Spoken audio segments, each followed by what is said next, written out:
ಓಂ ಶ್ರೀ ಗುರು ಬಸವಲಿಂಗಾಯ ನಮಃ. ಸರ್ವರಿಗೂ ಶರಣು ಶರಣಾರ್ಥಿ. 43ನೆಯ ಸೂತ್ರ, 2ನೆಯ ಪಾದ, ಅದರಲ್ಲಿ 43ನೆಯ ಸೂತ್ರ ಅಂದರೆ ನಿಯಮಗಳ ಆ ಹಂತಗಳನ್ನು ಪಾಲಿಸೋದ್ರಿಂದ ಏನೇನಾಗತ್ತೆ. ನಿನ್ನೆ ಸಂತೋಷದ ಇಂದ ಇದ್ದರೆ ಅನುತ್ತಮವಾದ ಸುಖ ಅಂದರೆ ನಿರತಿಶಯವಾದ ಸುಖ, ಅನುಪಮವಾದ ಸುಖ ಪ್ರಾಪ್ತಿಯಾಗುತ್ತೆ ಅನ್ನುವಂಥದ್ದನ್ನು ತಿಳ್ಕೊಂಡ್ರಿ. ಇವತ್ತು ತಪಸ್ಸಿನಿಂದ ಏನನ್ನ ಸಾಧಿಸಬಹುದು?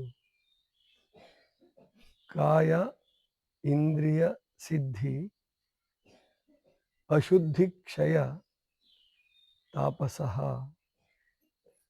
ಅಂದರೆ ತಪಸ್ ಮಾಡೋದ್ರಿಂದ ಕಾಯ ಮತ್ತು ಇಂದ್ರಿಯಗಳ ಸಿದ್ಧಿ ಆಗತ್ತೆ. ಹಾಗಾದ್ರೆ ಕಾಯ ಸಿದ್ಧಿ ಅಂದ್ರೇನು? ಇಂದ್ರಿಯ ಸಿದ್ಧಿ ಅಂದ್ರೇನು? ಕಾಯ ಹುಟ್ಟುವಾಗ ತನ್ನದೇ ಆದಂತಹ ಕರ್ಮಕ್ಕನುಸಾರವಾಗಿ ರೋಗಗಳು, ದೌರ್ಬಲ್ಯಗಳು ಇವುಗಳನ್ನು ಹೊಂದಿರುತ್ತೆ. ಕರ್ಮದ ಫಲ. ಆ ಕರ್ಮವನ್ನು ನಿವಾರಿಸಿ ಕಾಯವನ್ನು ಸಶಕ್ತವಾಗಿ ಗಟ್ಟಿಯಾಗಿ ಮಾಡಿಕೊಳ್ಳೋದು, ಸಾಧನೆಗೆ ಅನುಕೂಲ ಆಗೋ ಹಾಗೆ ಮಾಡಿಕೊಳ್ಳೋದು, ಅದೊಂದು ತಪಸ್ಸು. ಬಹಳ ಜನರಿಗೆ ಅನುಭವಕ್ಕೆ ಬಂದಿರ್ತದೆ. ನಿಮಗೆ ಸಣ್ಣ ವಿಷಯ ಏನಪ್ಪ ಅಂದರೆ ನಿದ್ರೆ. ರಾತ್ರಿ ಮಲಗಿದಾಗ ನಿದ್ದೆ ಬರೋಲ್ಲ, ಬೆಳಗ್ಗೆ ತಿಂಡಿ ತಿಂದ ಕೂಡಲೇ ನಿದ್ದೆ ಬಿಡಲ್ಲ. ಗೊತ್ತಾಯ್ತಲ್ವ? ಆಫೀಸ್ಗೆ ಹೋಗಿದ್ರೆ ಕೆಲಸ ಮಾಡಬೇಕು ಅಂದ್ರೆ ನಿದ್ದೆ ಶುರುವಾಗುತ್ತೆ ಸಣ್ಣದಾಗಿ. ಅದಕ್ಕೆ ಪ್ರಾಯಶಃ ಈ ಬಾಯಾಡಿಸ್ತಾ ಇರೋದು, ಎಲ್ಲಡಿಕೆ ಹಾಕೋ ಅಭ್ಯಾಸ. ಆ ಲೈಟ್ಗಳು ಆಫ್ ಮಾಡ್ರಿ. ಇವತ್ತು ಮರ್ತುಬಿಟ್ಟನೇನು.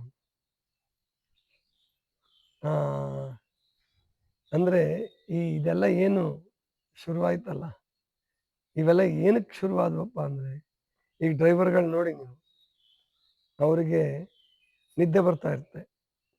ಅದಕ್ಕೆ ಏನಾದರೂ ಒಂದು ಬಾಯಾಡಿಸ್ತಿದ್ರೆ ನಿದ್ದೆ ಬರಲ್ಲ. ಅದಕ್ಕೆ ಈ ಅಭ್ಯಾಸಗಳು ಶುರುವಾದ. ಅಂದರೆ ಈ ತಪಸ್ಸು ಏನು ಮಾಡುತ್ತಪ್ಪ ಅಂದರೆ, ಏನು ತಿನ್ನಲಾರ್ದೇನೆ ನಿದ್ದೆ ನಿಯಂತ್ರಣ ಮಾಡೋದು. ರಾತ್ರಿ ನಿದ್ದೆ ಬರಲ್ಲ ಅಂದರೆ ನಿದ್ದೆ ಮಾತ್ರ ತಗೊಳ್ಳೋದಲ್ಲ, ಅದೊಂದು ಪರಮಾತ್ಮ ಮಾಡಿಕೊಟ್ಟ ಅನುಕೂಲ ಅಂತ ಹೇಳಿ ಆ ನಿದ್ರೆ ಸಹಜವಾಗಿ ಬರೋ ಹಾಗೆ ರೂಢಿ ಮಾಡ್ಕೊಳ್ಳೋದಕ್ಕೆ ಸಾಧ್ಯವಾ? ಯೋಚನೆ ಮಾಡೋದು. ಬರಲಿಲ್ಲ ಅಂತಂದರೆ ಜಪ ಮಾಡೋದು, ಪ್ರಾಣಾಯಾಮ ಮಾಡೋದು, ಧ್ಯಾನ ಮಾಡೋದು, ಒಟ್ಟು ಅದನ್ನು ಸಕಾರಾತ್ಮಕವಾಗಿ, ಅದನ್ನು ಅನುಕೂಲಕರವಾಗಿ ಮಾಡ್ಕೊಳ್ಳೋದು. ಬರೀ ನಿದ್ದೆ ಬರಲಿಲ್ಲ ಅಂತ ಹೇಳಿ ಚಿಂತೆ ಮಾಡ್ಕೊತ ಮತ್ತೆ ಬೆಳಗ್ಗೆ ಕೆಲವ್ರು ನೋಡ್ತೀನಿ ನಾನು, ನಿದ್ದೆ ಬರಲ್ಲ ಅಂತ ಹೇಳ್ತಾರೆ. ಎಷ್ಟೊತ್ತಿಗೆ ಎದ್ದೇಳ್ತೀರ? ನಮಗೆ ನಿದ್ದೆ ಬರಲ್ವಲ್ರಿ ರಾತ್ರಿ ಎಲ್ಲ, ಅದಕ್ಕೆ 8 ಗಂಟೆಗೆ ಎದ್ದೇಳ್ತೀವಿ, 7 ಗಂಟೆಗೆ ಎದ್ದೇಳ್ತೀವಿ. ಅದು ಸರಿಯಾದ ಪದ್ಧತಿ ಅಲ್ಲ, ಅದು ಸಾಧಕರ ನಿಯಮಗಳು ಅಲ್ಲ. ಬೆಳಗ್ಗೆ ನಿದ್ದೆ ಬರ್ತಿರುತ್ತೆ, ಅವಾಗ ಎದ್ದೇಳಬೇಕು. ರಾತ್ರಿ ನಿದ್ದೆ ಬರಲ್ಲ, ಮಲ್ಕೋಬೇಕು. ಇದು ತಪಸ್ಸು. ಗೊತ್ತಾಯ್ತಲ್ಲ? ಅದಕ್ಕೆ ಏನು ಸೂತ್ರಗಳನ್ನು ಅನುಸರಿಸ್ತೀವಲ್ಲ, ಅದೇ ಯೋಗ ಸಾಧಕ ಸೂತ್ರಗಳು. ನೀವೇ ಪತಂಜಲಿ ಸೂತ್ರಗಳನ್ನು ನಾವು ಎಷ್ಟು ಕೇಳಿದರೂ ಕೂಡ ಇದನ್ನು ಎಲ್ಲರೂ ಅರ್ಥ ಮಾಡ್ಕೊಳ್ಳಿ. ಪತಂಜಲಿ ಯೋಗ ಸೂತ್ರಗಳು, ಬಸವಣ್ಣನವರ ವಚನ ಸೂತ್ರಗಳು, ಅಲ್ಲಮ ಪ್ರಭುದೇವರ ವಚನಗಳು, ಸಾಂಖ್ಯ ಯೋಗ, ಮತ್ತು ಇನ್ನೂ ಅನೇಕ ಯೋಗಗಳಿದ್ದಾವೆ, ಉಪನಿಷತ್ತುಗಳಿದ್ದಾವೆ, ವಚನ ಸಾಹಿತ್ಯದಲ್ಲಿ ಬೇಕಾದಷ್ಟು ಜನರದ್ದು ಅನುಭವಗಳಿದ್ದಾವೆ. ಎಲ್ಲ ಸರಿ, ಎಲ್ಲವೂ ಇದ್ದರೂ ಕೂಡ ನೀವು ನಿಮ್ಮ ಸೂತ್ರವನ್ನು ಕಂಡುಕೊಳ್ಳದೆ ಹೋದರೆ ಸಾಧನೆ ಆಗಲ್ಲ. ಅದನ್ನು ಸರಿಯಾಗಿ ಅರ್ಥ ಮಾಡ್ಕೋಬೇಕು. ಕೇವಲ ಸೂತ್ರಗಳನ್ನು ಕಂಠಪಾಠ ಮಾಡೋದು ಸಾಧನೆ ಅಲ್ಲ. ಹಾಗಾಗಿದ್ರೆ ಉತ್ತರ ಭಾರತದಲ್ಲಿ ಹರಿದ್ವಾರ ಋಷಿಕೇಶದಲ್ಲಿ ಸಾವಿರಾರು ಜನ ಸಂತರು ಹುಟ್ಟಬೇಕಾಗಿತ್ತು, ಸಾವಿರಾರು ಜನ ಶರಣರು ಹುಟ್ಟಬೇಕಾಗಿತ್ತು. ಏನು ಕಂಠಪಾಠ ಮಾಡ್ತಾರೆ, ಕಂಠಪಾಠ ಮಾಡ್ತಾರೆ, ಮಾಡ್ತಾರೆ, ಮಾಡ್ತಾರೆ. ಅದು ತಪಸ್ಸಲ್ಲ. ಕಂಠಪಾಠ ಮಾಡೋದು ತಪಸ್ಸಲ್ಲ, ಹೇಳೋದು ತಪಸ್ಸಲ್ಲ. ನಯಮಾತ್ಮ ಪ್ರವಚನೇನ ಲಭ್ಯ. ಒಂದು ಮಾತು ಹೇಳ್ತಾರೆ, ಆತ್ಮಸಿದ್ಧಿ ಅಥವಾ ಕಾಯ ಸಿದ್ಧಿನಾದ್ರೂ ಇಟ್ಕೊಳ್ಳಿ, ಇಂದ್ರಿಯ ಸಿದ್ಧಿನಾದ್ರೂ ಇಟ್ಕೊಳ್ಳಿ, ಇವು ಕಂಠಪಾಠ ಮಾಡೋ ಹೇಳೋದ್ರಿಂದ ಬರೋದಿಲ್ಲ. ಅದೇ ನಮ್ಮ ದೇಶದಲ್ಲಿ ಬಹಳ ಜನ ತಪ್ಪು ತಿಳ್ಕೊಂಡಿರೋದೇನು ಅಂದರೆ ಕಲಿಯೋದು ಕಲಿಯೋದು ಕಲಿಯೋದು ಕಲಿಯೋದ್ರಿಂದ ಸಂತರಾಗಕ್ಕಾಗಲ್ಲ, ಕಲಿಯೋದ್ರಿಂದ ಶರಣರಾಗಕ್ಕಾಗಲ್ಲ. ಈಗ ಅದೇ ನಮ್ಮಲ್ಲೂ ಪ್ರಯತ್ನ ನಡೆದಿದೆ, ನಡೆಯೋದು ಬೇಡ ಅಂತಲ್ಲ. ಭಗವದ್ಗೀತೆ ಕಲ್ತಿದ್ದಾರೆ, ಬೇಕಾದರ್ಶನ, ಅದಕ್ಕೆ ಯೂನಿವರ್ಸಿಟಿಗಳು ಮಾಡ್ಕೊಂಡಿದ್ದಾರೆ. ಈಗ ವಚನ ವಿಶ್ವವಿದ್ಯಾಲಯ ಆಗಬೇಕು ಅಂತ ಹೇಳಿ ಬಹಳ ಪ್ರಯತ್ನ ನಡೆದಿದೆ. ಸರ್ಕಾರನೂ ಆಶ್ವಾಸನೆ ಕೊಡ್ತಾ ಇದೆ. ಏನೆಲ್ಲ ಮಾಡಿದರೂ ಕೂಡ ಶರಣರು ಗಳಿಸಿದಂತಹ ಮಟ್ಟಕ್ಕೆ ನಾವು ಒಂದು ಜನ್ಮದಲ್ಲಿ ಏರಕ್ಕಾಗದೇ ಇಲ್ಲ. ಅದನ್ನು ತಿಳ್ಕೊಂಬಿಡಿ ಎಲ್ಲರೂ. ಯಾಕೆ ಅಂದರೆ ತಪಸ್ಸಿಲ್ಲ ನಮ್ಮಲ್ಲಿ. ಶರಣರು ತಪಸ್ ಮಾಡ್ತಿದ್ರು, ಬಹಳ ಜನ ಶರಣರು ತಪಸ್ ಮಾಡಿಲ್ಲ ಅಂತ ತಿಳ್ಕೊಂಬಿಟ್ಟಿದ್ದಾರೆ. ಆದರೆ ಅವರೆಲ್ಲ ಬೆಳಗ್ಗೆ ಗಾಂಧಾರಿ ಮಾಂಧಾರಿ ಎಂಬ ಅಹೋರಾತ್ರಿಯಲ್ಲಿ ಲಿಂಗ ಪೂಜಿಸ್ಬೇಕಂದ್ರೆ, ಬ್ರಾಹ್ಮಿ ಮುಹೂರ್ತದಲ್ಲಿ ಲಿಂಗ ಪೂಜಿಸ್ಬೇಕು ಅಂದರೆ, ಕಾಯಕ ಮಾಡಬೇಕು ಅಂತಂದರೆ, ಅಷ್ಟು ದೊಡ್ಡ ಮಹಾಮನೆ, ಅನುಭವ ಮಂಟಪ, ಕಲ್ಯಾಣ ಕಟ್ಟಬೇಕಾದ್ರೆ ತಪಸ್ಸಿಲ್ಲದೆ ಸಾಧ್ಯ ಇಲ್ಲ. ನಾನು ಬರೆದಿದ್ದೀನಿ, ಇದು ತಪಸ್ಸಿನಿಂದ ಹುಟ್ಟಿದ್ದಲ್ಲ ವಚನ ಸಾಹಿತ್ಯ, ಇದು ಕಾಯಕ ಜೀವಿಗಳ ನಡುವೆ ಹುಟ್ಟಿದ್ದು ಬರೆದಿದ್ದೀನಿ ವಚನ ಹೃದಯದಲ್ಲಿ. ಆಮೇಲೆ ಬೇರೆ ಬೇರೆಯವರು ಬರೀತಾರೆ, ಇದು ಗೃಹಸ್ಥ ಧರ್ಮ, ಹೌದು ಎಲ್ಲ ಸರಿ, ಆದರೆ ತಪಸ್ಸಿಲ್ಲದೆ ಹೋದರೆ ಯಾವುದು ಸಿದ್ಧಿ ಆಗಲ್ಲ. ಮತ್ತು ಈಗ ಯಾಕೆ ಬಸವಣ್ಣವ್ರು ಹುಟ್ಟುತ್ತಾ ಇಲ್ಲ? ಈಗ ಇನೋವಾ ಕಾರಲ್ಲಿ, ಆಮೇಲಿಂದ ಎ ಸಿ ರೂಮಲ್ಲಿ, ಆಮೇಲೆ ಒಳ್ಳೆ ಅದ್ಭುತವಾದ ಬೆಳಗ್ಗೆ ಎದ್ದು ಕೂಡಲೇ ಇಡ್ಲಿ ದೋಸೆ ಮಸ್ತಾಗಿ ಮಾಡಿಕೊಂಡು, ಮಠಗಳಲ್ಲಿ ಆಶ್ರಮಗಳಲ್ಲಿ ಮಸ್ತಾಗಿ ಚಹಾ, ಏನು ಹುಮ್ಮಸ್ ಕೊಡಲಿಕ್ಕೆ ಚಹಾ. ಹರಿದ್ವಾರ ಋಷಿಕೇಶದಲ್ಲಿ ಯಾವುದೇ ಆಶ್ರಮದಲ್ಲೂ ಚಹಾ ರಿಸ್ಟ್ರಿಕ್ಷನ್ ಇಲ್ಲ. ಒಂದೇ ಒಂದು ಆಶ್ರಮದಲ್ಲಿ ಚಹಾ ಮಾಡದೆ ಇದ್ದಿದ್ದು ನೋಡಿದೆ ನಾನು. ಅದು ಯಾವುದಂದ್ರೆ ಶಾಂತಿ ಕುಂಜ್ ಅಂತ ಒಂದಿದೆ, ಅಲ್ಲಿ ಚಹಾ ಇಲ್ಲ. ಅದು ಕ್ಯಾಂಟೀನಲ್ಲಿ ಸಿಗುತ್ತೆ, ನಿಮಗೆ ಕ್ಯಾಂಟೀನಲ್ಲಿ ಚಹಾ ಸಿಗುತ್ತೆ. ಆದರೆ ಸಾರ್ವಜನಿಕವಾಗಿ ಚಹಾ ಕೊಡೋದಿಲ್ಲ ಅಲ್ಲಿ. ಆ ದಾಸೋಹದಲ್ಲಿ ಚಹಾ ಇರೋದಿಲ್ಲ. 10 ಗಂಟೆಯಿಂದನೇ ಊಟ ಅಲ್ಲಿ, 10 ಗಂಟೆಯಿಂದ 12 ಗಂಟೆವರೆಗೆ, ಸಂಜೆ 7 ಗಂಟೆಯಿಂದ 9 ಗಂಟೆವರೆಗೆ ಊಟದ ಪದ್ಧತಿ, ಅಥವಾ 7:30ಯಿಂದ 9, 8:30ವರೆಗೆ, 9 ಗಂಟೆವರೆಗೂ ಇದೆ. ಅಂದರೆ ಅಲ್ಲಿ ಚಹಾ ಇಲ್ಲ. ಅಷ್ಟು ಬಿಟ್ಟರೆ ನೀವು ಊಟ ಮಾಡದಿದ್ರು ಯಾರು ಕೇಳಲ್ಲ, ಅಲ್ಲಿ ಚಹಾ ಕುಡಿಬೇಕು ಅಂತಾರೆ ಎಲ್ಲರು. ಚಳಿಗಾಲದಲ್ಲಿ ವಿಪರೀತ ಚಳಿ ಇರುತ್ತೆ, ಚಹಾ ಕುಡಿಯೋದು ರೂಢಿ ಮಾಡ್ಕೊತಾರೆ. ಬೇಸಿಗೆ ಕಾಲದಲ್ಲಿ ಚಹಾ ಚಟ ಆಗಿಬಿಡುತ್ತೆ, ಬೇಕೇ ಬೇಕು ಅನಿಸ್ತದೆ. ಅಲ್ಲಿ ಚಿಲುಮೆ ಸೇದೋದು ಅಪರಾಧ ಅಲ್ಲ. ಅಲ್ಲಿ ಅಪ್ಪ ಮಗ ಕೂಡ್ಕೊಂಡೇ ಚಿಲುಮೆ ಸೇರ್ತಿರ್ತಾರೆ, ಗುರು ಶಿಷ್ಯರು ಕೂಡ ಚಿಲುಮೆ ಸೇರ್ತಿರ್ತಾರೆ. ಅಂದರೆ ಇದು ತಪಸ್ಸಾಗೋದಿಲ್ಲ. ಯಾರೇ ಮಾಡಿದರೂ ಇದು ತಪಸ್ಸಲ್ಲ. ಅವರು ಬಹಳ ಚೆನ್ನಾಗಿ ಏನೋ ಬರೆದಿರ್ಬೋದು, ಏನೆಲ್ಲ ಮಾಡಿರ್ಬೋದು, ಅದನ್ನು ತಪಸ್ಸು ಅಂತ ಒಪ್ಕೊಳ್ಳೋಕ್ಕಾಗಲ್ಲ. ಹಾಗಾದ್ರೆ ತಪಸ್ಸು ಅಂದ್ರೇನು? ತಪಸ್ಸು ಅಂದರೆ ಕಠಿಣ ಪರಿಶ್ರಮ, ದೇಹದ ದೌರ್ಬಲ್ಯಗಳನ್ನು, ದುಶ್ಚಟಗಳನ್ನು, ಇಂದ್ರಿಯಗಳ ವಿಕಾರಗಳನ್ನು, ಮನಸ್ಸಿನ ಚಂಚಲತೆಯನ್ನು, ಭಾವದ ಅಭಾವವನ್ನು ನಿವಾರಣೆ ಮಾಡಿಕೊಳ್ಳುವುದಕ್ಕಾಗಿ ಪ್ರಯತ್ನ ಮಾಡ್ತೀವಲ್ಲ, ಅದೇ ತಪಸ್ಸು. ಅದು ತಪಸ್ಸು, ಗೊತ್ತಾಯ್ತಲ್ಲ? ಆದ್ದರಿಂದ ಈ ತಪಸ್ಸನ್ನು ಮಾಡೋದಕ್ಕೆ ಎಲ್ಲರೂ ಸಿದ್ಧವಾಗಿರಬೇಕು, ಎಲ್ಲರೂ ಮಾಡಬೇಕು. ವಿಜ್ಞಾನಿಗಳು ಅವ್ರನ್ನ ಋಷಿಗಳು ಅಂತ ಕನ್ಸಿಡರ್ ಮಾಡಲ್ಲ, ಆದರೆ ಅವರು ಮಾಡಿದ್ದು ತಪಸ್ಸೆ. ಥಾಮಸ್ ಆಲ್ವಾ ಎಡಿಸನ್ ಜೀವನ ನೀವು ನೋಡಿದ್ರೆ ಅವನು ಯಾವ ತಪಸ್ವಿಗಿಂತ ಕಡಿಮೆ ಇಲ್ಲ. ಅವನ ತಾಳ್ಮೆ ಮತ್ತು ಅವನ ಪ್ರಯತ್ನ, ಅವನ ಹೋರಾಟ. ರಾತ್ರಿ 11 ಗಂಟೆಗೆ ಮನೆಗೆ ಬರ್ತಿದ್ದಿದ್ದು, 5 ಗಂಟೆಗೆ ಮತ್ತೆ ಟ್ರೈನ್ ಹಿಡಿಬೇಕು ಅವನು ಹೋಗ್ಲಿಕ್ಕೋಸ್ಕರವಾಗಿ. ಅಲ್ಲೇನು ತನ್ನ ಕಾಯಕ ಮಾಡಬೇಕಾದ ಜಾಗ ಇತ್ತಲ್ಲ, ನೌಕರಿ ಮಾಡಬೇಕಾದ ಜಾಗನೋ ಅಥವಾ ದುಡಿಬೇಕಾದ ಜಾಗ, ಹೊಟ್ಟೆಪಾಡಿಗಾಗಿ ದುಡಿಬೇಕು. ಅಷ್ಟೆಲ್ಲ ದುಡಿದ್ರೂ ಸಂಪೂರ್ಣ ತೃಪ್ತಿಯಾಗಿ ಊಟ ಮಾಡುವ ಸಾಮರ್ಥ್ಯ ಇರಲಿಲ್ಲ. ಯಾಕಂದರೆ ಅವಾಗ ಅಲ್ಲೂ ಹಣಕಾಸಿನ ತೊಂದರೆನೇ, ಅಮೆರಿಕಾದಲ್ಲೂ ಕೂಡ. ಆದ್ದರಿಂದ ಅಂದರೆ ಈ ಥರ ಸಿಗ್ತಿರ್ಲಿಲ್ಲ, ಇವಾಗ ಸಿಕ್ಕಂಗೆ ಸಿಗ್ತಿರ್ಲಿಲ್ಲ. 20ನೇ ಶತಮಾನದಿಂದ ಪ್ರಾರಂಭ ಆಯಿತು. 1ನೇ ಮಹಾಯುದ್ಧ ಆದಮೇಲೆ ಹಣಕಾಸಿನ ವಿಷಯದಲ್ಲಿ ಬಹಳಷ್ಟು ಬದಲಾವಣೆಗಳಾಯಿತು.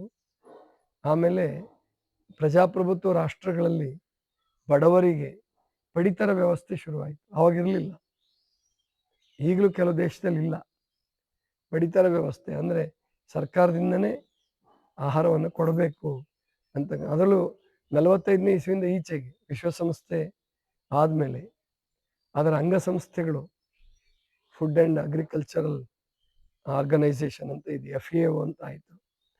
ಅದರ ಅಡಿಯಲ್ಲಿ ಎಲ್ಲಿ ಅನ್ನದ ಅಭಾವ ಇರ್ತದೋ ಅಲ್ಲಿಗೆ ಅನ್ನ ಜಾಸ್ತಿ ಇದ್ದಂಥವ್ರು, ಆಹಾರ ಜಾಸ್ತಿ ಇದ್ದಂಥವ್ರು ಕಳಿಸ್ಕೊಡ್ಬೇಕು ಅನ್ನೋದು ಶುರುವಾಯಿತು. ಮೊದಲು ಇವೆಲ್ಲ ಇರಲಿಲ್ಲ. ಮೊದಲು ಹಡಗಲ್ಲಿ ಕಳ್ಸೋಕ್ಕೂ ಸಾಧ್ಯತೆ ಇರಲಿಲ್ಲ, ತುಂಬ ನಿಧಾನ ಆಗ್ತಿತ್ತು. ಆವಾಗ ಥಾಮಸ್ ಆಲ್ವಾ ಎಡಿಸನ್ ಅವ್ರ ಕಾಲಕ್ಕೆ ಪೆಟ್ರೋಲು ಡೀಸೆಲ್ ಇಲ್ಲ, ರೈಲ್ವೆ ಇಲ್ಲ, ಏನೂ ಇಲ್ಲ. ರೈಲ್ವೆ ಇತ್ತು, ರೈಲ್ವೆ ಶುರುವಾಗಿತ್ತು ಆ ಭಾಗದಲ್ಲಿ ರೈಲ್ವೆ ಶುರುವಾಗಿತ್ತು. ನಮ್ಮಲ್ಲೂ 1853ರಲ್ಲಿ ಶುರುವಾಯಿತು. ಹೀಗೆ ಅಂದರೆ ತಪಸ್ಸು, ಕಠಿಣ ಪರಿಶ್ರಮದಿಂದ ಯಾರು ಅನ್ನವನ್ನು ಗಳಿಸ್ತಾರೆ, ತಪಸ್ಸೇ ಅದು. ಅವ್ನು ಯೋಗ ಅಂತ ಅಂದ್ಕೊಳ್ಳದೆ ಇರ್ಬೋದು, ಆದರೆ ಅದು ತಪಸ್ಸು. ಆದರೆ ನೀವು IAS ಅಧಿಕಾರಿಗಳಾಗಿರಿ, ರಾಷ್ಟ್ರಪತಿಗಳಾಗಿರಿ, ಪ್ರಧಾನಮಂತ್ರಿಗಳಾಗಿರಿ, ಮಂತ್ರಿಗಳಾಗಿರಿ, ಯಾರೇ ಇದ್ದರೂ ಕೂಡ ಕಠಿಣ ಪರಿಶ್ರಮ ಇಲ್ಲದೆ ಹೋದರೆ ಅದು ತಪಸ್ಸಲ್ಲ.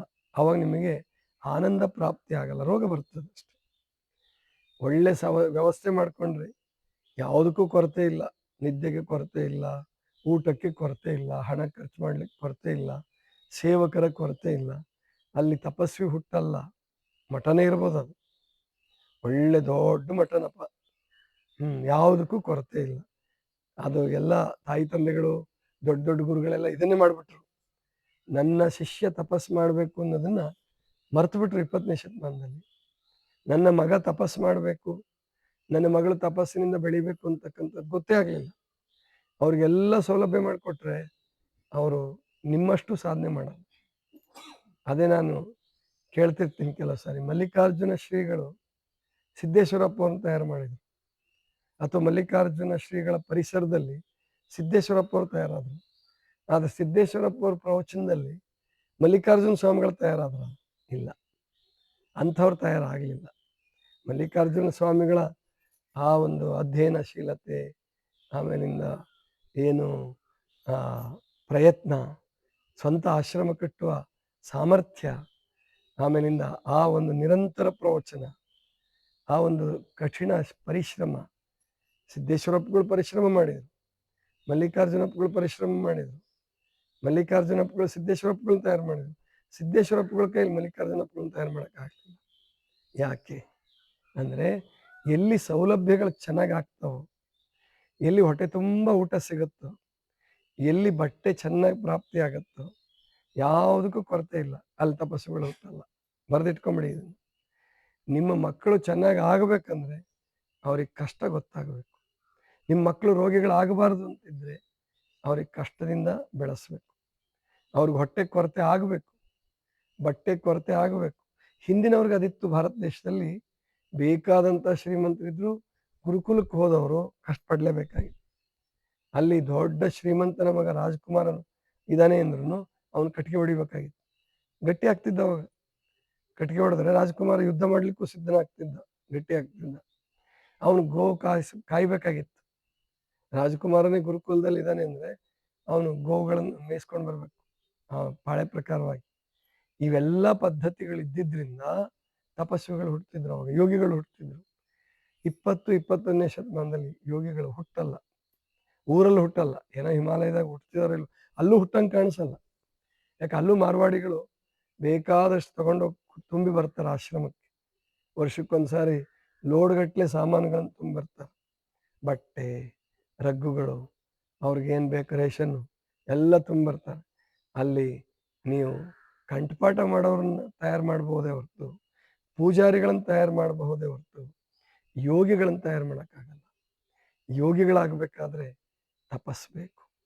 ಕಠಿಣ ಪರಿಶ್ರಮಿಗಳಾಗಬೇಕಾದ್ರೆ, ಋಷಿಗಳಾಗಬೇಕಾದ್ರೆ ತಪಸ್ಬೇಕು. ಶರಣರಾಗಬೇಕಾದ್ರೆ ತಪಸ್ಸು ಬೇಕು. ವಿಜ್ಞಾನಿಗಳಾಗಬೇಕಾದ್ರೆ ತಪಸ್ಸು ಬೇಕು. ಮಂತ್ರಿ ಆಗಕ್ಕೆ ತಪಸ್ಬೇಕಾಗಿಲ್ಲ. ಮಂತ್ರಿ ಆಗಕ್ಕೆ, IAS ಅಧಿಕಾರಿ ಆಗಕ್ಕೆ ಅದು ಹಿಂದಿನ ಜನ್ಮದ ಸಾಧನೆಯ ಫಲ ಇರ್ತದೆ. ಈಗ ರ್ಯಾಂಕ್ ಬಂದ, ಅವನು ಬಡವ, ರ್ಯಾಂಕ್ ಬಂದ, ಅವನ ಮೆದುಳು ಶಕ್ತಿ ಚೆನ್ನಾಗಿಲ್ಲದೆ ಹೋಗಿದ್ರೆ ರ್ಯಾಂಕ್ ಬರಕ್ಕೆ ಆಗ್ತಿರ್ಲಿಲ್ಲ. ಅದು ತಪಸ್ಸು ಅಂತ ಹೇಳಲಿಕ್ಕೆ ಆಗಲ್ಲ. ಕಠಿಣ ಪರಿಶ್ರಮ ಇದೆ, ಅಲ್ಲೂ ಇಲ್ಲ ಅಂತಲ್ಲ. ಅವನು ಮುಂದೆ IAS ಅಧಿಕಾರಿ ಆಗ್ತಾನೆ, IFS ಅಧಿಕಾರಿ ಆಗ್ತಾನೆ, ಆದರೆ ತಪಸ್ವಿ ಆಗಕ್ಕಾಗಲ್ಲ. ಅವನು ಹೊಸದೇನು ಕಂಡುಹಿಡಿಯಕ್ಕಾಗಲ್ಲ. ಇದ್ದಿದ್ದನ್ನು ನಿರ್ವಹಣೆ ಮಾಡ್ಕೊಂಡು ಹೋಗ್ಬೋದು. ಅದಕ್ಕೆ IAS ಅಧಿಕಾರಿಗಳ ಮೇಲೆ ರಾಜಕಾರಣಿಗಳು ಹಾಕಬೇಕು ಅಂದರೆ IAS ಅಧಿಕಾರಿಗಳಿಗೆ ಸ್ವಂತ ನಿರ್ಣಯ ತಗೊಳ್ಳೋ ಶಕ್ತಿ ಇರಲ್ಲ. ಹೊಸದು ಮಾಡ್ಲಿಕ್ಕಾಗಲ್ಲ ಅವರಿಗೆ. ಅವ್ರು ರಾಜಕಾರಣಿಗಳು ಹೇಳ್ದಂಗೆ ಕೇಳಬೇಕಾಗ್ತದೆ. ರಾಜಕಾರಣಿಗಳು ಅವ್ರು ಹೇಳ್ದಂಗೆ ಕೇಳಬೇಕಾಗ್ತದೆ. ಅಧಿಕಾರಿಗಳು ಭಾಷಣ ತಯಾರು ಮಾಡಿಕೊಡ್ಬೇಕಾಗ್ತದೆ. ಇದು ತಪಸ್ಸಲ್ಲ. ತಪಸ್ಸು ಅಂದರೆ ಹಸಿವನ್ನು ಗೆಲ್ಲಬೇಕು, ತೃಷಿಯನ್ನು ಗೆಲ್ಲಬೇಕು, ಆಸನ ಸಿದ್ಧಿ ಮಾಡ್ಕೊಳ್ಬೇಕು, ಕಾಯ ಗಟ್ಟಿ ಮಾಡ್ಕೊಳ್ಬೇಕು, ಇಂದ್ರಿಯಗಳನ್ನು ಸಶಕ್ತ ಮಾಡ್ಕೊಳ್ಬೇಕು, ಮನಸ್ಸನ್ನು ಏಕಾಗ್ರ ಮಾಡ್ಕೊಳ್ಬೇಕು. ಅದು ತಪಸ್ಸು. ಗೊತ್ತಾಯ್ತಲ್ವಾ? ಅದು ತಪಸ್ಸಿನ ಫಲ. ಇದಿಷ್ಟು ಇವತ್ತಿನ ಚಿಂತನೆ. ಸರ್ವರಿಗೂ ಶರಣು ಶರಣು.